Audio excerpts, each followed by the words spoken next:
Hello everyone. ਅੱਜ ਦਾ ਆਪਣਾ topic ਹੈ ਨਾਨ ਫਾਰਮਲ ਐਜੂਕੇਸ਼ਨ। ਇਸ ਤੋਂ ਪਹਿਲਾਂ ਆਪਾਂ ਫਾਰਮਲ ਐਜੂਕੇਸ਼ਨ ਤੇ ਇਨਫਾਰਮਲ ਐਜੂਕੇਸ਼ਨ ਦੋਨੋਂ ਜਿਹੜੇ ਟੌਪਿਕ ਹੈ ਇਹਨਾਂ ਨੂੰ ਕੰਪਲੀਟ ਕਰ ਚੁੱਕੇ ਹਾਂ। ਉਹਨਾਂ ਦੇ ਮੈਂ ਤੁਹਾਨੂੰ ਨੋਟਸ ਪ੍ਰੋਵਾਈਡ ਕਰਵਾ ਦਿੱਤੇ ਸੀਗੇ। ਜਿਨ੍ਹਾਂ ਨੇ ਉਹ ਵੀਡੀਓ ਨਹੀਂ ਦੇਖੀਆਂ ਤਾਂ ਉਹ ਵੀਡੀਓ ਨੂੰ ਜਾ ਕੇ ਇੱਕ ਵਾਰ ਜ਼ਰੂਰ ਦੇਖ ਲੈਣ। ਉੱਥੋਂ ਤੁਹਾਨੂੰ ਦੋਨੋਂ ਟੌਪਿਕ ਜਿਹੜੇ ਪੂਰੀ ਤਰ੍ਹਾਂ ਦੇ ਨਾਲ ਜਿਹੜੇ ਕਲੀਅਰ ਹੋ ਜਾਣਗੇ। ਇਹ ਵਾਲੀ ਜੋ ਵੀਡੀਓ ਹੈ ਇਸ ਵੀਡੀਓ ਨੂੰ ਸਟਾਰਟਿੰਗ ਤੋਂ ਲੈ ਕੇ ਐਂਡ ਤੱਕ ਜ਼ਰੂਰ ਦੇਖਿਓ। ਇਹਦੇ ਵਿੱਚ ਤੁਹਾਨੂੰ ਨਾਨ ਫਾਰਮਲ ਐਜੂਕੇਸ਼ਨ ਦੇ ਨਾਲ ਸੰਬੰਧਿਤ ਸਾਰਾ ਟੌਪਿਕ ਜਿਹੜਾ ਕਲੀਅਰ ਹੋ ਜਾਵੇਗਾ। ਤੁਹਾਨੂੰ ਪੂਰੀ ਤਰ੍ਹਾਂ ਦੇ ਨਾਲ ਸਮਝ ਲੱਗ ਜਾਵੇਗੀ। ਵੀਡੀਓ ਨੂੰ ਜਿਹੜਾ ਸਕਿਪ ਬਿਲਕੁਲ ਵੀ ਨਾ ਕਰੋ ਜੇ। ਆਪਾਂ ਸਟਾਰਟ ਕਰਦੇ ਹਾਂ ਸਭ ਤੋਂ ਪਹਿਲਾਂ ਇੰਟਰੋਡਕਸ਼ਨ ਤੋਂ। ਨਾਨ ਫਾਰਮਲ ਐਜੂਕੇਸ਼ਨ ਨੂੰ ਪੰਜਾਬੀ ਦੇ ਵਿੱਚ ਜਿਹੜਾ ਅੰਸ਼ ਰਸਮੀ ਸਿੱਖਿਆ ਕਹਿੰਦੇ ਨੇ। ਅੰਸ਼ ਰਸਮੀ ਸਿੱਖਿਆ ਤੋਂ ਇਲਾਵਾ ਇਹਨੂੰ ਅਣਰਸਮੀ ਸਿੱਖਿਆ, ਗੈਰ ਉਪਚਾਰਿਕ ਸਿੱਖਿਆ ਦੇ ਨਾਮ ਦੇ ਨਾਲ ਵੀ ਬੁਲਾਇਆ ਜਾਂਦਾ ਹੈ। ਇਹਦੇ ਲਈ ਇਹ ਜਿਹੜੇ ਸ਼ਬਦ ਵਰਤ ਲਏ ਜਾਂਦੇ ਨੇ, ਜਿਵੇਂ ਗੈਰ ਉਪਚਾਰਿਕ ਸਿੱਖਿਆ, ਅਣਰਸਮੀ ਸਿੱਖਿਆ ਅਤੇ ਅੰਸ਼ ਰਸਮੀ ਸਿੱਖਿਆ। ਕੋਈ ਵੀ ਵਰਡ ਇਹਦੇ ਲਈ ਜਿਹੜਾ ਯੂਜ਼ ਕੀਤਾ ਜਾ ਸਕਦਾ ਹੈ। ਸਭ ਤੋਂ ਪਹਿਲਾਂ ਇੰਟਰੋਡਕਸ਼ਨ।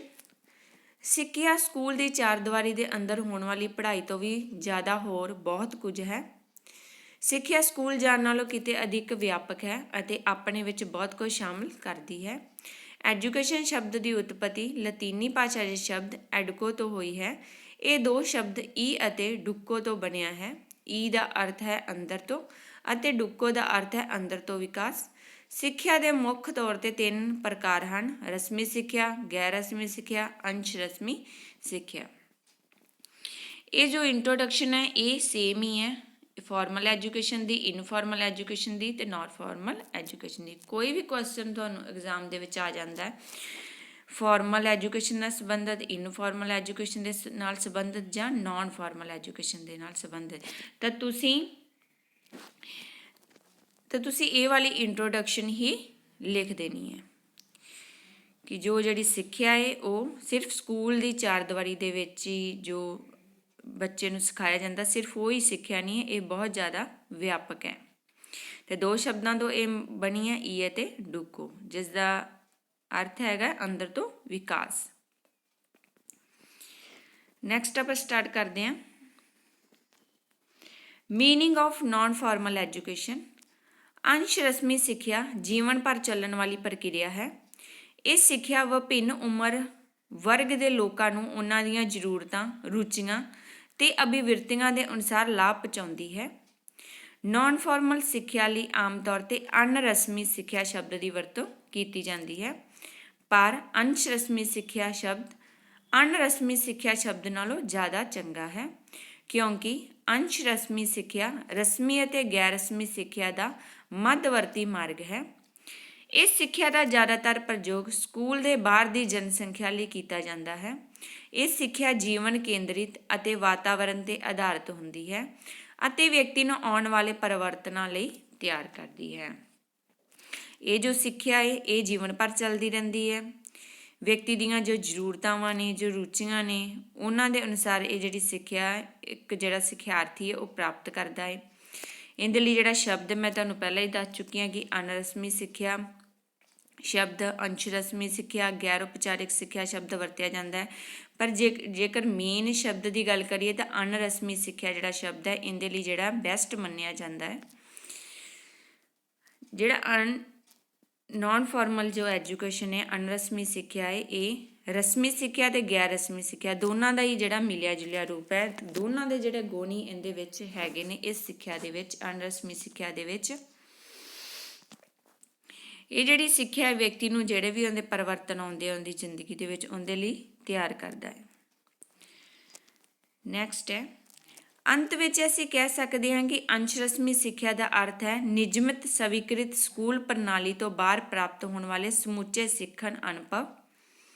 ਇਹ ਅਜਿਹੀ ਸਿੱਖਿਆ ਹੈ ਜਿਹੜੀ ਰਸਮੀ ਸਿੱਖਿਆ ਸੰਸਥਾਵਾਂ ਤੋਂ ਬਾਹਰ ਸਥਿਤ ਸੰਗਠਨਾਂ ਅਤੇ ਸੰਸਥਾਵਾਂ ਦੁਆਰਾ ਵਿਧੀਪੂਰਵਕ ਢੰਗ ਨਾਲ ਪ੍ਰਦਾਨ ਕੀਤੀ ਜਾਂਦੀ ਹੈ। ਇਹ ਜਿਹੜੀ ਸਿੱਖਿਆ ਹੈ ਇਹ ਜੋ ਰਸਮੀ ਸਿੱਖਿਆ ਸੰਸਥਾਵਾਂ ਨੇ ਉਹਨਾਂ ਤੋਂ ਜਿਹੜੀਆਂ ਬਾਹਰ ਜਿਹੜੀਆਂ ਸੰਸਥਾਵਾਂ ਹੁੰਦੀਆਂ ਨੇ ਉਹਨਾਂ ਦੇ ਦੁਆਰਾ ਇਹ ਸਿੱਖਿਆ ਦਿੱਤੀ ਜਾਂਦੀ ਹੈ। ਜਿਵੇਂ ਇਹਦੀਆਂ ਕੁਝ ਉਦਾਹਰਨਾਂ ਦਿੱਤੀਆਂ ਇਹਨਾਂ ਨੇ, ਮੁਕਤ ਵਿਦਿਆਲੇ, open universities, open learning, correspondent course, ਇਹ ਸਾਰੇ ਜਿਹੜੇ ਕੀ ਨੇ ਅੰਸ਼ ਰਸਮੀ ਸਿੱਖਿਆ ਹੈ। ਜਿਵੇਂ ਕਿ ਕੋਈ ਬੱਚਾ ਹੈ ਉਹ ਸਕੂਲ ਦੇ ਵਿੱਚ ਉਹ ਕਾਲਜ ਦੇ ਵਿੱਚ ਨਹੀਂ ਜਾ ਸਕਦਾ, ਉਹ ਰੈਗੂਲਰ ਨਹੀਂ ਸਟੱਡੀ ਕਰ ਸਕਦਾ, ਤਾਂ ਕੀ ਕਰਦੇ ਆ ਬੱਚੇ ਪ੍ਰਾਈਵੇਟ ਐਡਮਿਸ਼ਨ ਲੈ ਲੈਂਦੇ ਆ, ਤਾਂ ਉਹ ਕੀ ਹੈ, ਉਹ ਹੈ ਨੋਨ ਫਾਰਮਲ ਐਜੂਕੇਸ਼ਨ। ਕਿ ਉਸ ਕਾਲਜ ਨਹੀਂ ਜਾਂਦਾ, ਉਹ ਸਿਰਫ ਅਪਲਾਈ ਕਰ ਦਿੰਦਾ ਹੈ, ਖੁਦ ਪੜ੍ਹਦਾ ਹੈ, ਅਤੇ ਉਸ ਤੋਂ ਬਾਅਦ ਉਹ ਐਗਜ਼ਾਮ ਦਿੰਦਾ ਅਤੇ ਉਹਨੂੰ ਜਿਹੜਾ ਉਹਨੂੰ ਇੱਕ ਪ੍ਰਮਾਣ ਪੱਤਰ ਆਉਂਦਾ DMC ਉਹਨੂੰ ਮਿਲ ਜਾਂਦਾ ਪਾਸ ਹੋਣ ਤੋਂ ਬਾਅਦ। ਜਦੋਂ ਉਹਦੇ ਐਗਜ਼ਾਮ ਹੁੰਦੇ ਆ ਤਾਂ ਇਹਨੂੰ ਆਪਾਂ ਕੀ ਕਹਿ ਸਕਦੇ ਹਾਂ, ਇਹ ਹੈ ਨੋਨ ਫਾਰਮਲ ਐਜੂਕੇਸ਼ਨ। ਇਹਦੇ ਲਈ ਬਹੁਤ ਸਾਰੀਆਂ ਜਿਹੜੀਆਂ ਸੰਸਥਾਵਾਂ ਹੈਗੀਆਂ ਨੇ, ਓਪਨ ਯੂਨੀਵਰਸਿਟੀਜ਼ ਹੈ, ਓਪਨ ਲਰਨਿੰਗ ਹੈ, ਕਰੋਸਪੋਂਡੈਂਟ ਜੋ ਬੱਚੇ ਕਰਦੇ ਨੇ ਸਟੱਡੀ ਆਪਣੀ, ਉਹ ਸਾਰਾ ਨੋਨ ਫਾਰਮਲ ਐਜੂਕੇਸ਼ਨ ਹੈ। ਉਸ ਤੋਂ ਅੱਗੇ ਦੀਆਂ ਪਰਿਭਾਸ਼ਾਵਾਂ ਨੇ। ਕੰਬੋਜ ਦੇ ਅਨੁਸਾਰ ਅੰਸ਼ ਰਸਮੀ ਸਿੱਖਿਆ ਅਜਿਹੀ ਸਿੱਖਿਆ ਹੈ ਜੋ ਰਸਮੀ ਸਿੱਖਿਆ ਸੰਸਥਾਨਾਂ ਤੋਂ ਬਾਹਰ ਸਥਿਤ ਸੰਗਠਨਾਂ ਅਤੇ ਸੰਸਥਾਵਾਂ ਦੁਆਰਾ ਪ੍ਰਦਾਨ ਕੀਤੀ ਜਾਂਦੀ ਹੈ। ਅਜਿਹੀ ਸਿੱਖਿਆ ਹੈ ਜੋ ਰਸਮੀ ਸਿੱਖਿਆ ਜੋ ਸੰਸਥਾਨ ਨੇ ਉਹਨਾਂ ਤੋਂ ਬਾਹਰ ਜਿਹੜੀਆਂ ਵੀ ਸੰਸਥਾਵਾਂ ਬਣੀਆਂ ਹੋਈਆਂ ਨੇ ਉਹਨਾਂ ਦੁਆਰਾ ਪ੍ਰਦਾਨ ਕੀਤੀ ਜਾਂਦੀ ਹੈ, ਜਿਨ੍ਹਾਂ ਦਾ ਮਕਸਦ ਹੈਗਾ ਕਿ ਬੱਚੇ ਨੂੰ ਜਿਹੜੀ ਸਟੱਡੀ ਕਰਵਾਈ ਜਾਵੇ, ਪਰ ਬੱਚੇ 'ਤੇ ਜਿਹੜਾ ਬੋਝ ਹੈ ਉਹ ਘੱਟ ਰੱਖਿਆ ਜਾਵੇ, ਸਿਰਫ ਉਹ ਖੁਦ ਹੀ ਪੜ੍ਹ ਸਕਦਾ ਹੈ ਅਤੇ ਉਸ ਤੋਂ ਬਾਅਦ ਆਪਣੇ ਐਗਜ਼ਾਮ ਦੇ ਸਕਦਾ। ਉਸ ਤੋਂ ਅੱਗੇ ਹੈ ਹਡਰਸਨ ਦਾ ਵਿਚਾਰ। ਅੰਸ਼ ਰਸਮੀ ਸਿੱਖਿਆ ਸਕੂਲੀ ਸਿੱਖਿਆ ਨਾਲੋਂ ਕਿਤੇ ਜ਼ਿਆਦਾ ਵਿਆਪਕ ਅਤੇ ਸੰਯੁਕਤ ਹੈ, ਜੋ ਸਕੂਲ ਦੇ ਬਾਹਰ ਵਿਆਪਕ ਅਨੁਭਵ ਪ੍ਰਦਾਨ ਕਰਦੀ ਹੈ। ਇਹ ਜਿਹੜੀ ਸਿੱਖਿਆ ਇੱਕ ਵਿਆਪਕ ਅਨੁਭਵ ਸਿੱਖਿਆਰਥੀ ਨੂੰ ਪ੍ਰਾਪਤ ਕਰਦੀ ਹੈ। ਇਹ ਬਹੁਤ ਜ਼ਿਆਦਾ ਜਿਹੜੀ ਸਿੱਖਿਆ ਜਿਹੜੀ ਵਿਆਪਕ ਹੈ ਰਸਮੀ ਸਿੱਖਿਆ ਦੇ ਨਾਲੋਂ। ਨੈਕਸਟ ਇਹਦੀਆਂ ਵਿਸ਼ੇਸ਼ਤਾਵਾਂ ਨੇ। ਅੰਸ਼ ਰਸਮੀ ਸਿੱਖਿਆ ਜੀਵਨ ਭਰ ਚੱਲਣ ਵਾਲੀ ਪ੍ਰਕਿਰਿਆ ਹੈ। ਇਹ ਜੀਵਨ ਅਤੇ ਕੰਮ ਨਾਲ ਸੰਬੰਧਿਤ ਜੀਵਨ ਭਰ ਚੱਲਣ ਵਾਲੀ ਪ੍ਰਕਿਰਿਆ ਹੈ। ਇਹ ਜੀਵਨ ਕੇਂਦਰਿਤ ਅਤੇ ਵਾਤਾਵਰਣ 'ਤੇ ਆਧਾਰਿਤ ਹੁੰਦੀ ਹੈ। ਇਹ ਜੀਵਨ ਨੂੰ ਹਮੇਸ਼ਾ ਨਵੇਂ ਅਨੁਭਵਾਂ ਨਾਲ ਭਰਪੂਰ ਕਰਦੀ ਰਹਿੰਦੀ ਹੈ। ਜੀਵਨ ਭਰ ਚੱਲਦੀ ਹੈ, ਨਵੇਂ ਅਨੁਭਵ ਵਿਅਕਤੀ ਇਹਦੇ ਰਾਹੀਂ ਜਿਹੜਾ ਸਿੱਖਦਾ ਰਹਿੰਦਾ ਹੈ। ਨੈਕਸਟ ਹੈ ਪੁਆਇੰਟ, ਇਹ ਸਿੱਖਿਆ ਸਾਰੇ ਵਰਗਾਂ ਦੇ ਲਈ ਹੁੰਦੀ ਹੈ। ਇਸ ਸਿੱਖਿਆ ਰਾਹੀਂ ਬੱਚੇ, ਕਿਸ਼ੋਰ, ਪ੍ਰੌੜ, ਕੰਮਕਾਜੀ ਆਦਮੀ, ਔਰਤਾਂ, ਬੇਰੁਜ਼ਗਾਰ, ਪੜ੍ਹੇ ਲਿਖੇ, ਅਨਪੜ੍ਹ ਸਾਰੇ ਇਸ ਤੋਂ ਲਾਭ ਪ੍ਰਾਪਤ ਕਰ ਸਕਦੇ ਹਨ। ਇਹ ਅਜਿਹੀ ਸਿੱਖਿਆ ਪ੍ਰਕਿਰਿਆ ਜਿਸ ਵਿੱਚ ਵਿਦਿਆਰਥੀ ਦੀ ਵੱਧ ਤੋਂ ਵੱਧ ਸੰਖਿਆ ਭਾਗ ਲੈ ਸਕਦੀ ਹੈ। ਕੋਈ ਵੀ ਇਹਦੇ ਵਿੱਚ ਜਿਹੜੀ ਹੈ ਉਮਰ ਦੀ ਜਿਹੜੀ ਲਿਮੀਟੇਸ਼ਨ ਨਹੀਂ ਹੈਗੀ ਕਿ ਸਿਰਫ ਇਸ ਉਮਰ ਤੱਕ ਇਹ ਸਿੱਖਿਆ ਨੂੰ ਪ੍ਰਾਪਤ ਕਰ ਸਕਦੇ ਹਾਂ, ਕੋਈ ਵੀ ਇਸ ਸਿੱਖਿਆ ਨੂੰ ਪ੍ਰਾਪਤ ਕਰ ਸਕਦਾ ਹੈ। ਇਹਦੇ ਵਿੱਚ ਇਹਨਾਂ ਨੇ ਲਿਖਿਆ ਕਿ ਪੜ੍ਹੇ ਲਿਖੇ ਅਤੇ ਅਨਪੜ੍ਹ ਇਹ ਵੀ ਲਾਭ ਪ੍ਰਾਪਤ ਕਰ ਸਕਦੇ ਨੇ। ਅਨਪੜ੍ਹ ਦਾ ਮਤਲਬ ਕਿ ਜੋ ਬੱਚੇ ਕਾਲਜ ਨਹੀਂ ਜਾ ਸਕਦੇ, ਸਕੂਲ ਨਹੀਂ ਜਾ ਸਕਦੇ, ਤਾਂ ਉਹ ਓਪਨ ਜਿਹੜੀ ਐਡਮਿਸ਼ਨ ਲੈ ਲੈਂਦੇ ਨੇ, ਤਾਂ ਆਪਣੀ ਜਿਹੜੀ ਸਟੱਡੀ ਨੂੰ ਕੰਪਲੀਟ ਕਰ ਲੈਂਦੇ ਨੇ। ਪੜ੍ਹੇ ਲਿਖੇ ਉਹਨਾਂ ਨੇ ਕਿਹਾ ਕਿ ਹਰੇਕ ਜਿਹੜਾ ਵਿਅਕਤੀ ਉਹ ਕੁਝ ਨਾ ਕੁਝ ਜ਼ਿੰਦਗੀ ਦੇ ਵਿੱਚ ਸਿੱਖਦਾ ਹੀ ਰਹਿੰਦਾ, ਤਾਂ ਇਹਦੇ ਦੇ ਰਾਹੀਂ ਉਹ ਜਿਹੜੀ ਸਿੱਖਿਆ ਪ੍ਰਾਪਤ ਕਰਦਾ ਰਹਿੰਦਾ ਹੈ। ਕਿਉਂਕਿ ਇਹ ਗੈਰ ਰਸਮੀ ਅਤੇ ਰਸਮੀ ਦੋਨਾਂ ਦਾ ਜਿਹੜਾ ਮਿਲਿਆ ਜੁਲਿਆ ਰੂਪ ਹੈ। ਰਸਮੀ ਸਿੱਖਿਆ ਜੋ ਸਕੂਲਾਂ ਦੇ ਵਿੱਚ ਜਾ ਕੇ ਪ੍ਰਾਪਤ ਹੁੰਦੀ ਹੈ, ਠੀਕ ਹੈ, ਅਤੇ ਗੈਰ ਰਸਮੀ ਜੋ ਪ੍ਰਾਪਤ ਕਰਦਾ ਰਹਿੰਦਾ ਵਿਅਕਤੀ ਆਪਣੇ ਜਿਹੜੇ ਜੀਵਨ ਦੇ ਅਨੁਭਵ ਤੋਂ। ਇਹ ਸਾਰੀ ਕੀ ਹੈ, ਗੈਰ ਰਸਮੀ ਸਿੱਖਿਆ।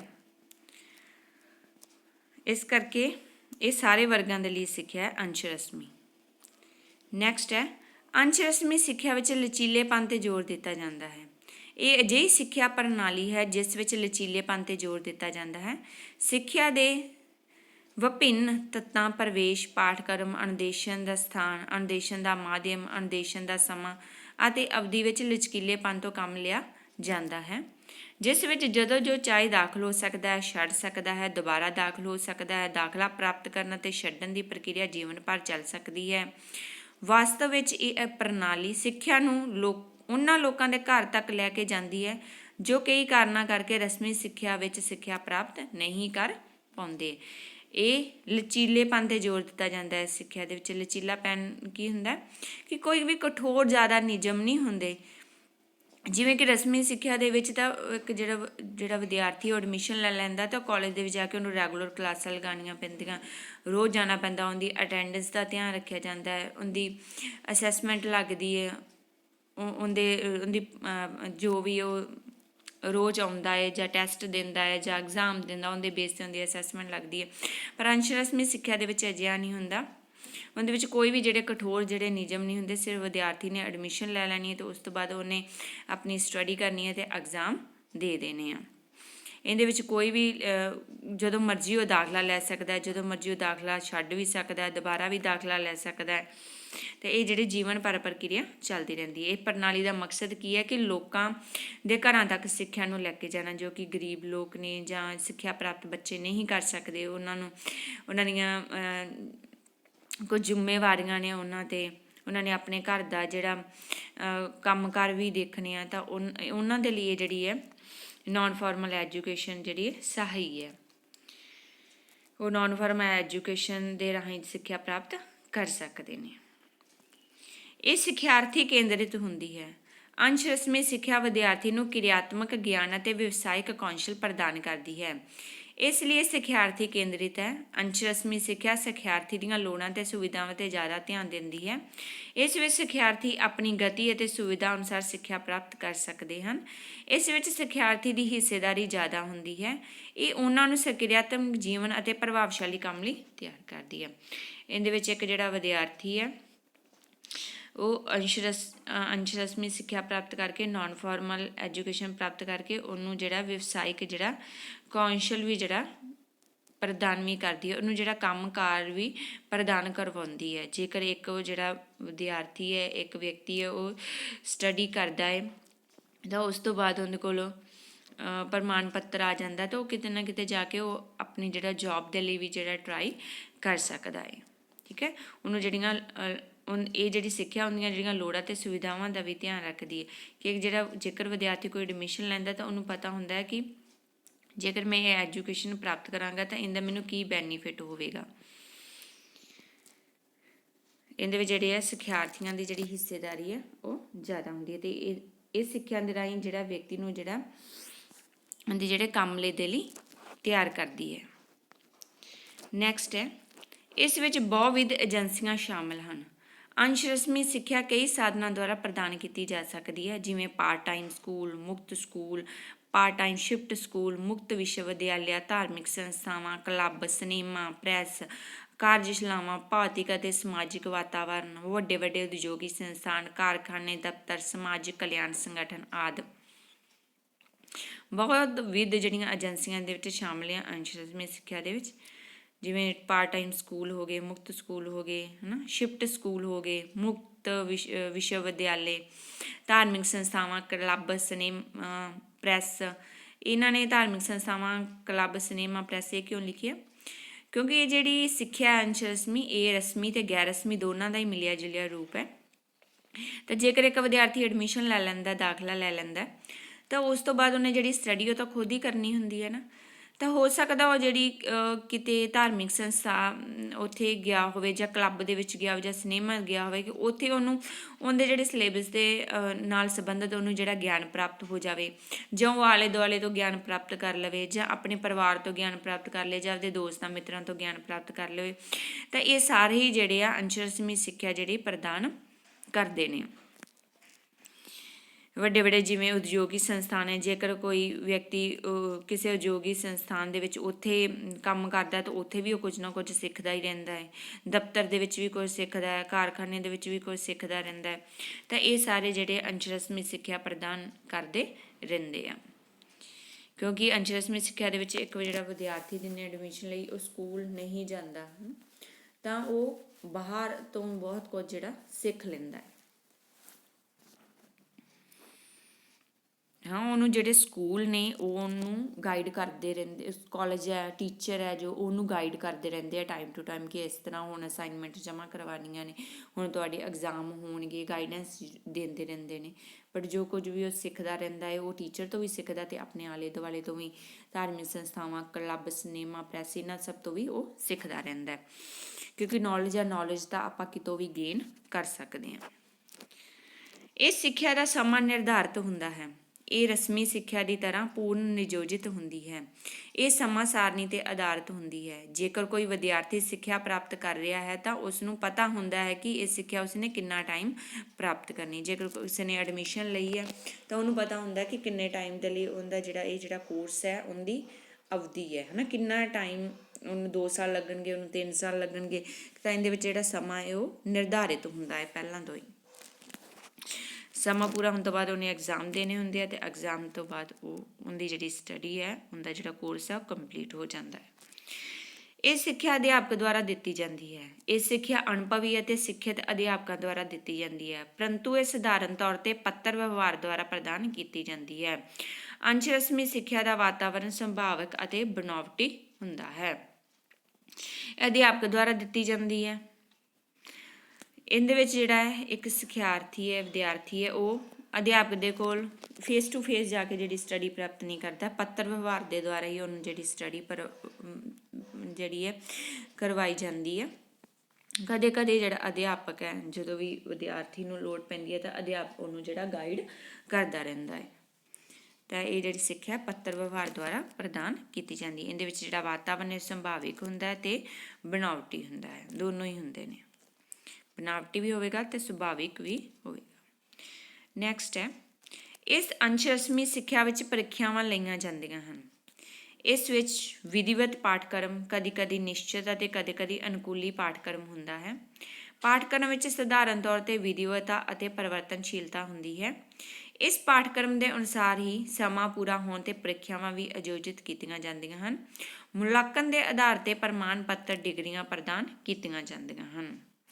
ਇਹਦੇ ਵਿੱਚ ਮੈਂ ਤੁਹਾਨੂੰ ਪਹਿਲਾਂ ਹੀ ਦੱਸ ਦਿੱਤਾ ਸੀ, ਜਿਹੜੀਆਂ ਪ੍ਰੀਖਿਆਵਾਂ ਉਹ ਲਈਆਂ ਜਾਂਦੀਆਂ ਨੇ ਜਦੋਂ ਜਿਹੜਾ ਟਾਈਮ ਉਹਨਾਂ ਨੇ ਰੱਖਿਆ ਹੁੰਦਾ ਕਿ ਇਸ ਟਾਈਮ ਦੇ ਵਿੱਚ, ਇਸ ਮੰਥ ਦੇ ਵਿੱਚ ਅਸੀਂ ਤੁਹਾਡੇ ਜਿਹੜੇ ਐਗਜ਼ਾਮ ਹੈ ਉਹ ਲਵਾਂਗੇ, ਤਾਂ ਉਸ ਟਾਈਮ ਦੇ ਵਿੱਚ ਜਿਹੜੇ ਐਗਜ਼ਾਮ ਹੈ ਉਹ ਹੋ ਜਾਂਦੇ ਨੇ ਜਦੋਂ ਸਮਾਂ ਪੂਰਾ ਹੋ ਜਾਂਦਾ ਨੇ। ਅਤੇ ਉਸ ਤੋਂ ਬਾਅਦ ਇਹਨਾਂ ਨੂੰ ਜਿਹੜੇ ਪ੍ਰਮਾਣ ਪੱਤਰ ਅਤੇ ਡਿਗਰੀਆਂ ਦੇ ਦਿੱਤੀਆਂ ਜਾਂਦੀਆਂ ਨੇ। ਨੈਕਸਟ ਹੈ, ਸੀਮਤ ਮਾਨਸਿਕ ਤਣਾਅ।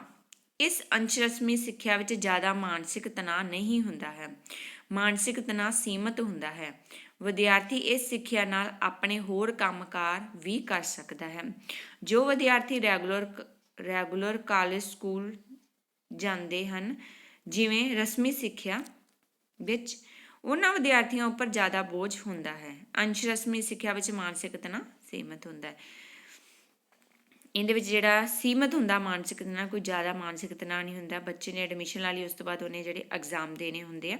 ਜੇਕਰ ਕੋਈ ਬੱਚਾ ਰੈਗੂਲਰ ਜਿਹੜਾ ਕਾਲਜ ਜਾਂਦਾ ਹੈ, ਸਕੂਲ ਜਾਂਦਾ, ਜਿਵੇਂ ਰਸਮੀ ਸਿੱਖਿਆ ਪ੍ਰਾਪਤ ਕਰਦਾ ਬੱਚਾ, ਤਾਂ ਉਹ ਰੋਜ਼ ਜਾਂਦਾ ਹੈ, ਤਾਂ ਰੋਜ਼ ਟੀਚਰ ਉਹਨੂੰ ਪੜ੍ਹਾਉਂਦੇ ਆ, ਉਹਨੂੰ ਦਾ ਸਿਲੇਬਸ ਪੂਰਾ ਕਰਾਉਂਦੇ ਆ, ਉਹਦੇ ਟੈਸਟ ਲੈਂਦੇ ਆ, ਠੀਕ ਹੈ, ਉਹਦੀ ਅਸੈਸਮੈਂਟ ਵਾਲੇ, ਉਸ ਤੋਂ ਬਾਅਦ ਉਹਦੇ ਜਿਹੜੇ ਟੈਸਟ ਲਏ ਜਾਂਦੇ ਨੇ, ਐਗਜ਼ਾਮ ਲਏ ਜਾਂਦੇ ਨੇ, ਟਾਈਮ ਟੂ ਟਾਈਮ ਉਹਨੂੰ ਪਾਰਟੀਸਪੇਸ਼ਨ ਅਲੱਗ ਅਲੱਗ ਕਰਵਾਇਆ ਜਾਂਦਾ। ਤਾਂ ਇੱਕ ਬੱਚੇ 'ਤੇ ਜਿਹੜੀ ਬਰਡਨ ਹੈ ਉਹ ਕਾਫੀ ਹੋ ਜਾਂਦੀ ਹੈ, ਠੀਕ ਹੈ। ਭਾਵੇਂ ਉਹ ਬੱਚਾ ਬਹੁਤ ਕੁਝ ਸਿੱਖਦਾ ਪਰ ਉਹਦੇ 'ਤੇ ਬੋਝ ਹੁੰਦਾ ਹੈ। ਪਰ ਅੰਸ਼ ਰਸਮੀ ਸਿੱਖਿਆ ਦੇ ਵਿੱਚ ਅਜਿਹਾ ਕੋਈ ਵੀ ਜਿਹੜਾ ਬੋਝ ਨਹੀਂ ਹੁੰਦਾ।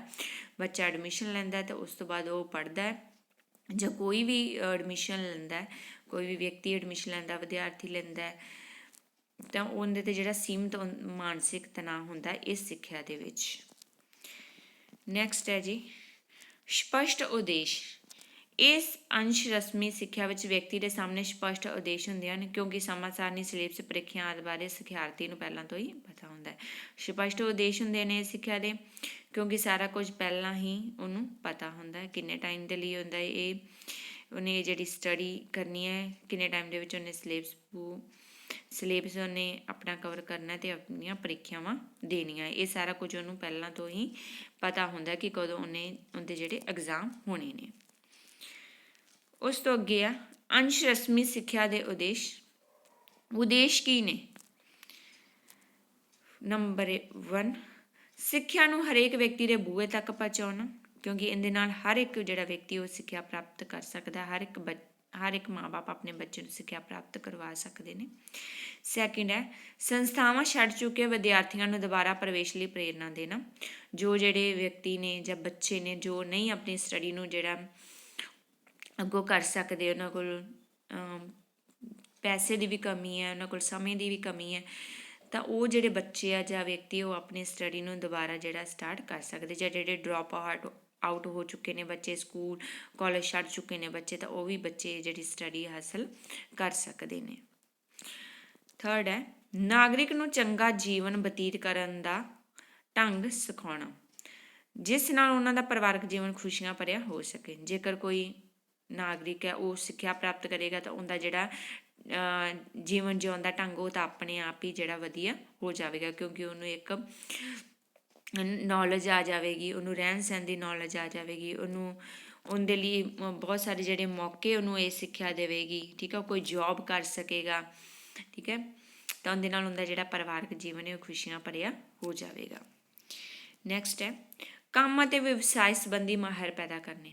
ਜੇਕਰ ਕੋਈ ਵਿਦਿਆਰਥੀ ਹੈ, ਬੱਚਾ ਹੈ, ਵਿਅਕਤੀ ਹੈ, ਕੋਈ ਕੋਰਸ ਆਪਣਾ ਕੰਪਲੀਟ ਕਰਦਾ ਤਾਂ ਉਸ ਤੋਂ ਬਾਅਦ ਕੀ ਉਹਨੂੰ ਜਿਹੜੇ ਕੰਮ ਕਰਨ ਦੇ ਮੌਕੇ ਵੀ ਉਹਦੇ ਲਈ ਵੱਧ ਜਾਣਗੇ। ਠੀਕ ਹੈ, ਇਹਦੇ ਨਾਲ ਜਿਹੜਾ ਕੰਮ ਅਤੇ ਵਿਵਸਾਏ ਸੰਬੰਧੀ ਮਾਹਿਰ ਪੈਦਾ ਹੋਣਗੇ, ਨੌਲੇਜ ਹੋਵੇਗੀ ਤਾਂ ਫਿਰ ਹੀ ਮਾਹਿਰ ਪੈਦਾ ਹੋਣਗੇ। ਇਸ ਲਈ ਜਿਹੜੀ ਸਿੱਖਿਆ ਇਹ ਮਾਹਿਰ ਪੈਦਾ ਵੀ ਕਰਦੀ ਹੈ। ਫਿਫਥ ਹੈ ਲਿਖਣ, ਪੜ੍ਹਨ, ਗਣਿਤ ਆਦਿ ਦੇ ਬੁਨਿਆਦੀ ਕੌਸ਼ਲ ਪੈਦਾ ਕਰਨੇ ਜੋ ਦੇਸ਼ ਦੀ ਕਾਇਆ ਕਲਪ ਵਿੱਚ ਯੋਗਦਾਨ ਦੇ ਸਕਣ। ਜੇਕਰ ਸਟੱਡੀ ਆਪਾਂ ਕਰਾਂਗੇ ਤਾਂ ਸਾਨੂੰ ਲਿਖਣਾ ਆਵੇਗਾ, ਸਾਨੂੰ ਪੜ੍ਹਨਾ ਆਵੇਗਾ, ਅਸੀਂ ਸਮ ਨੂੰ ਸੋਲਵ ਕਰ ਸਕਾਂਗੇ, ਅਸੀਂ ਪੈਸੇ ਦਾ ਹਿਸਾਬ ਕਿਤਾਬ ਕਰ ਸਕਾਂਗੇ। ਠੀਕ ਹੈ, ਅਸੀਂ ਲੈਣ ਦੇਣ ਕਰ ਸਕਾਂਗੇ, ਤਾਂ ਸਾਨੂੰ ਸਾਡੇ ਵਿੱਚ ਇੱਕ ਜਿਹੜੇ ਬੁਨਿਆਦੀ ਕੌਸ਼ਲ ਜਿਹੜੇ ਪੈਦਾ ਹੋ ਜਾਣਗੇ। ਤਾਂ ਇਹ ਕੌਸ਼ਲ ਕੀ ਕਰਨਗੇ, ਇਹਦੇ ਨਾਲ ਜਿਹੜਾ ਦੇਸ਼ ਹੈ ਉਹਦਾ ਵੀ ਵਿਕਾਸ ਹੋਵੇਗਾ। ਦੇਸ਼ ਦੇ ਵਿੱਚ ਜਿਹੜੀ ਅਨਪੜ੍ਹਤਾ ਹੈ ਉਹ ਘੱਟ ਜਾਵੇਗੀ। ਅਨਪੜ੍ਹ ਜੋ ਲੋਕ ਨੇ, ਜੋ ਨਹੀਂ ਪੜ੍ਹੇ ਲਿਖੇ, ਉਹਨਾਂ ਨੂੰ ਬਹੁਤ ਸਾਰੀਆਂ ਜਿਹੜੀਆਂ ਪ੍ਰੋਬਲਮਸ ਫੇਸ ਕਰਨਾ ਪੈਂਦਾ। ਉਹਨਾਂ ਨੂੰ ਪੈਸੇ ਦੇਣ ਜਾਂ ਲੈਣ ਲੱਗਿਆਂ ਵੀ ਪਰੇਸ਼ਾਨੀ ਹੁੰਦੀ ਹੈ, ਕਿਉਂਕਿ ਉਹਨਾਂ ਨੂੰ ਪਤਾ ਨਹੀਂ ਚੱਲਦਾ ਅਸੀਂ ਕਿੰਨੇ ਪੈਸੇ ਮੋੜ ਦਿੱਤੇ, ਕਿੰਨੇ ਅਸੀਂ ਵਾਪਸ ਲੈ ਲਏ, ਹੈ ਨਾ। ਅਤੇ ਉਹਨਾਂ ਨੂੰ ਲਿਖਣਾ ਨਹੀਂ ਆਉਂਦਾ, ਤਾਂ ਉਹਨਾਂ ਨੂੰ ਪੜ੍ਹਨਾ ਨਹੀਂ ਆਉਂਦਾ, ਤਾਂ ਉਹਨਾਂ ਨੂੰ ਬਹੁਤ ਸਾਰੀਆਂ ਜਿਹੜੀਆਂ ਪ੍ਰੋਬਲਮਸ ਫੇਸ ਕਰਨੀਆਂ ਪੈਂਦੀਆਂ ਨੇ। ਤਾਂ ਅੰਸ਼ ਰਸਮੀ ਸਿੱਖਿਆ ਉਹਨਾਂ ਲੋਕਾਂ ਦੇ ਲਈ ਬਹੁਤ ਹੀ ਜ਼ਿਆਦਾ ਬੈਨੀਫਿਸ਼ੀਅਲ ਹੈ, ਕਿਉਂਕਿ ਉਹਦੇ ਰਾਹੀਂ ਜਿਹੜਾ ਇੱਕ ਵਿਅਕਤੀ ਉਹ ਸਿੱਖਿਆ ਪ੍ਰਾਪਤ ਕਰ ਸਕਦਾ ਹੈ। ਤਾਂ ਉਹਦੇ ਲਈ ਜਿਹੜੇ ਕੰਮ ਦੇ ਜਿਹੜੇ ਮੌਕੇ ਆ ਉਹ ਵੀ ਵੱਧ ਜਾਂਦੇ ਨੇ, ਕਿਉਂਕਿ ਥੋੜ੍ਹੀ ਜਿਹੜੀ ਸਟੱਡੀ ਦੇ ਨਾਲ ਫਿਰ ਜਿਹੜੀ ਜੋਬ ਮਿਲਣ ਦੇ ਵਿੱਚ ਪਰੇਸ਼ਾਨੀ ਹੁੰਦੀ ਹੈ। ਤਾਂ ਜਿਹੜੇ ਵਿਦਿਆਰਥੀ ਨਹੀਂ ਪੜ੍ਹ ਸਕਦੇ ਤਾਂ ਉਹ ਅੰਸ਼ ਰਸਮੀ ਸਿੱਖਿਆ ਦੇ ਰਾਹੀਂ ਜਿਹੜੀ ਆਪਣੀ ਓਪਨ ਜਿਹੜੀ ਐਡਮਿਸ਼ਨ ਲੈ ਕੇ ਆਪਣੀ ਜਿਹੜੀ ਸਟੱਡੀ ਨੂੰ ਕੰਪਲੀਟ ਕਰ ਸਕਦੇ ਹਨ ਅਤੇ ਜੋਬ ਦੇ ਜਿਹੜੇ ਕਾਬਲ ਹੋ ਸਕਦੇ ਨੇ। ਨੈਕਸਟ ਹੈ ਇਹਦੇ ਵਿੱਚ ਫਾਈਨਲ ਥਾਟ, ਅੰਸ਼ ਰਸਮੀ ਸਿੱਖਿਆ ਰਸਮੀ ਸਿੱਖਿਆ ਦਾ ਪੂਰਕ ਹੈ ਜਾਂ ਉਸ ਦੇ ਸਮਾਂਤਰ ਹੈ। ਕਿ ਜਿਹੜਾ ਅੰਸ਼ ਰਸਮੀ ਸਿੱਖਿਆ ਉਹ ਰਸਮੀ ਸਿੱਖਿਆ ਦਾ ਪੂਰਵਕ ਹੈ ਜਾਂ ਉਹਦੇ ਸਮਾਂਤਰ ਹੈ, ਮਤਲਬ ਕਿ ਮਿਲਿਆ ਜੁਲਿਆ ਹੀ ਲਾ ਲਓ ਤੁਸੀਂ, ਬਟ ਇਹਦੇ ਵਿੱਚ ਜਿਹੜਾ ਇੱਕ ਮਤਲਬ ਕਿ ਕਠੋਰ ਨਿਯਮ ਨਹੀਂ ਹੁੰਦੇ ਕਿ ਤੁਸੀਂ ਸਕੂਲ ਦੇ ਵਿੱਚ ਹੀ ਰੋਜ਼ ਆਣ ਕੇ ਤੁਸੀਂ ਇੱਥੇ ਪੜ੍ਹਨਾ ਹੈ। ਮੁਕਤ ਸਕੂਲ, ਮੁਕਤ ਵਿਦਿਆਲਿਆ ਦੇ ਪੱਤਰ ਵਿਵਹਾਰ ਸੰਸਥਾਵਾਂ ਸਿੱਖਿਆ ਦੇ ਮਹੱਤਵਪੂਰਨ ਮਾਧਿਅਮ ਬਣਦੇ ਜਾ ਰਹੇ ਹਨ। ਕਿ ਜਿਹੜੇ ਮੁਕਤ ਸਕੂਲ ਹੈ, ਮੁਕਤ ਵਿਦਿਆਲੇ ਹੈ, ਠੀਕ ਹੈ, ਇਹ ਸਾਰੇ ਕੀ ਨੇ, ਇਹਦੇ ਮਾਧਿਅਮ ਬਣਦੇ ਜਾ ਰਹੇ ਨੇ ਅੰਸ਼ ਰਸਮੀ ਸਿੱਖਿਆ ਦੇ। ਇਹ ਰਸਮੀ ਸਿੱਖਿਆ ਦੀ ਸ਼੍ਰੇਸ਼ਟ ਪੱਧਰ ਨੂੰ ਪ੍ਰਾਪਤ ਕਰ ਸਕਦੇ ਹਨ। ਕਿ ਜਿਸ ਤਰ੍ਹਾਂ ਰਸਮੀ ਸਿੱਖਿਆ ਪ੍ਰਾਪਤ ਕਰਵਾਈ ਜਾਂਦੀ ਹੈ, ਉਸੇ ਤਰ੍ਹਾਂ ਹੀ ਅੰਸ਼ ਰਸਮੀ ਸਿੱਖਿਆ ਵੀ ਇਸ ਪੱਧਰ ਨੂੰ ਪ੍ਰਾਪਤ ਕਰ ਸਕਦੀ ਹੈ, ਰਸਮੀ ਸਿੱਖਿਆ ਵਾਲੇ ਪੱਧਰ ਨੂੰ ਪ੍ਰਾਪਤ ਕਰ ਸਕਦੀ ਹੈ। ਉਹਨਾਂ ਨੇ ਅੱਗੇ ਕੁਐਸਚਨ ਮਾਰਕ ਪਾ ਦਿੱਤਾ ਜਾਂ ਨਹੀਂ। ਉਹਨਾਂ ਨੇ ਇੱਕ ਕੁਐਸਚਨ ਲਿਖਿਆ, ਇਹ ਰਸਮੀ ਸਿੱਖਿਆ ਦੀ ਸ਼੍ਰੇਸ਼ਟ ਪੱਧਰ ਨੂੰ ਪ੍ਰਾਪਤ ਕਰ ਸਕਦੇ ਹਨ ਜਾਂ ਨਹੀਂ। ਕਹਿੰਦੇ ਇਹ ਪ੍ਰਾਪਤ ਕਰ ਵੀ ਸਕਦੇ ਹਨ ਜਾਂ ਨਹੀਂ, ਇਹ ਹਜੇ ਇੱਕ ਪ੍ਰਸ਼ਨ ਬਣਿਆ ਹੋਇਆ ਹੈ। ਫਿਰ ਵੀ ਇਹਨਾਂ ਦੀ ਆਧੁਨਿਕ ਸੰਸਾਰ ਵਿੱਚ ਬਹੁਤ ਹੀ ਮਹੱਤਵਪੂਰਨ ਥਾਂ ਹੈ। ਉਹ ਕਹਿੰਦੇ ਆ ਕਿ ਇਹ ਜਿਹੜੀ ਅੰਸ਼ ਰਸਮੀ ਸਿੱਖਿਆ ਹੈ ਇਹ ਰਸਮੀ ਸਿੱਖਿਆ ਦੇ ਪੱਧਰ ਨੂੰ ਪ੍ਰਾਪਤ ਕਰ ਸਕਦੀ ਹੈ ਜਾਂ ਨਹੀਂ, ਇਹ ਇੱਕ ਵੱਡਾ ਪ੍ਰਸ਼ਨ ਹੈ। ਪਰ ਫਿਰ ਵੀ ਜੇਕਰ ਗੱਲ ਕਰੀਏ ਤਾਂ ਅੱਜ ਦੇ ਟਾਈਮ ਦੇ ਵਿੱਚ ਆਧੁਨਿਕ ਸੰਸਾਰ ਦੇ ਵਿੱਚ ਇਹਦੀ ਬਹੁਤ ਹੀ ਮਹੱਤਵਪੂਰਨ ਥਾਂ ਹੈ, ਕਿਉਂਕਿ ਬਹੁਤ ਸਾਰੇ ਜਿਹੜੇ ਵਿਅਕਤੀ ਹੈ, ਵਿਦਿਆਰਥੀ ਹੈ, ਉਹ ਇਸ ਸਿੱਖਿਆ ਦੇ ਰਾਹੀਂ ਜਿਹੜੀ ਸਿੱਖਿਆ ਜਿਹੜੀ ਪ੍ਰਾਪਤ ਕਰ ਸਕਦੇ ਨੇ, ਆਪਦੇ ਜਿਹੜੇ ਇੱਕ ਕੋਰਸ ਨੂੰ ਕੰਪਲੀਟ ਕਰਕੇ ਜਿਹੜੇ ਪ੍ਰਮਾਣ ਪੱਤਰ ਪ੍ਰਾਪਤ ਕਰ ਸਕਦੇ ਨੇ ਅਤੇ ਨੌਕਰੀਆਂ ਜਿਹੜੀਆਂ ਪ੍ਰਾਪਤ ਕਰ ਰਹੇ ਨੇ। ਆਪਾਂ ਜਦੋਂ ਫਾਈਨਲ ਥੋਟ ਦੇਣਾ ਹੁੰਦਾ ਉਹ ਹਮੇਸ਼ਾ ਜਿਹੜਾ ਪੋਜ਼ੀਟਿਵ ਹੀ ਦੇਣਾ ਹੁੰਦਾ, ਉਹਦੇ ਜਿਹੜਾ ਫੇਵਰ ਦੇ ਵਿੱਚ ਹੀ ਲਿਖਣਾ ਹੁੰਦਾ ਅੰਸ਼ ਰਸਮੀ ਸਿੱਖਿਆ ਦੇ ਵਿੱਚ। ਅਤੇ ਆਪਾਂ ਇੱਦਾਂ ਹੀ ਲਿਖਾਂਗੇ ਅੰਸ਼ ਰਸਮੀ ਸਿੱਖਿਆ ਅੱਜ ਦੇ ਟਾਈਮ ਦੇ ਵਿੱਚ ਬਹੁਤ ਹੀ ਜਿਹੜਾ ਮਹੱਤਵਪੂਰਨ ਜਿਹੜਾ ਰੋਲ ਹੈ ਜੋ ਅਦਾ ਕਰ ਰਹੀ ਹੈ। ਇਹਦੇ ਰਾਹੀਂ ਜਿਹੜਾ ਵਿਅਕਤੀ ਹੈ, ਵਿਦਿਆਰਥੀ, ਉਹ ਜਿਹੜੀ ਵੱਧ ਤੋਂ ਵੱਧ ਜਿਹੜੀ ਸਿੱਖਿਆ ਪ੍ਰਾਪਤ ਕਰ ਰਹੇ ਹਨ। ਤਾਂ ਇਹ ਉਹਨਾਂ ਦੀ ਜ਼ਿੰਦਗੀ ਦੇ ਵਿੱਚ ਬਹੁਤ ਹੀ ਜਿਹੜਾ ਮਾਇਨੇ ਰੱਖਦੀ ਹੈ। ਤਾਂ ਇਹ ਸੀ ਤੁਹਾਡਾ ਨੌਨ ਫਾਰਮਲ ਐਜੂਕੇਸ਼ਨ ਤਾਂ ਤੁਸੀਂ ਇੱਕ ਜੋ ਡਾਇਗਰਾਮ ਹੈ ਇਹਦੇ ਵਿੱਚ ਨਹੀਂ ਬਣੀ ਹੋਈ ਤਾਂ ਤੁਸੀਂ ਉਹ ਡਾਇਗਰਾਮ ਵੀ ਬਣਾ ਸਕਦੇ ਹੋ, ਜਿੱਦਾਂ ਵੀ ਮੈਂ ਤੁਹਾਨੂੰ ਕਰਾਉਣੀ ਹੁੰਦੀ ਹਾਂ ਕਿ ਫੀਚਰ ਹੈ ਉਹ ਵਿੱਚ ਲਿਖ ਦਿਓ ਅੰਸ਼ ਰਸਮੀ ਸਿੱਖਿਆ ਦੀਆਂ ਵਿਸ਼ੇਸ਼ਤਾਵਾਂ, ਤੇ ਸਾਈਡ 'ਤੇ ਜਾ ਕੇ ਉਹਦੇ ਜਿੰਨੇ ਵੀ ਆਪਾਂ 10 ਪੁਆਇੰਟ ਕੀਤੇ ਆ ਤੁਸੀਂ ਉਹ ਲਿਖ ਦੇਣੇ ਆ। ਅਤੇ ਉਸ ਤੋਂ ਇਲਾਵਾ ਜਿਵੇਂ ਅੰਸ਼ ਰਸਮੀ ਸਿੱਖਿਆ ਦੇ ਉਦੇਸ਼ ਹੈ ਤਾਂ ਇਹ ਵੀ ਤੁਸੀਂ ਉਦੇਸ਼ ਵਿੱਚ ਲਿਖ ਕੇ ਅਤੇ ਸਾਈਡ 'ਤੇ ਤੁਸੀਂ ਲਿਖ ਸਕਦੇ ਹੋ। ਤਾਂ ਇਹ ਸੀਗਾ ਆਪਣਾ ਅੰਸ਼ ਰਸਮੀ ਸਿੱਖਿਆ ਦੇ ਨੋਟਸ। ਅਤੇ ਜੇਕਰ ਵੀਡੀਓ ਤੁਹਾਨੂੰ ਵਧੀਆ ਲੱਗੀ ਹੈ ਤਾਂ ਵੀਡੀਓ ਨੂੰ ਲਾਈਕ ਕਰਿਓ ਅਤੇ ਚੈਨਲ ਨੂੰ ਸਬਸਕ੍ਰਾਈਬ ਜ਼ਰੂਰ ਕਰਿਓ ਅਤੇ ਵੀਡੀਓ ਨੂੰ ਸ਼ੇਅਰ ਵੀ ਜ਼ਰੂਰ ਕਰਿਓ। ਧੰਨਵਾਦ ਜੀ।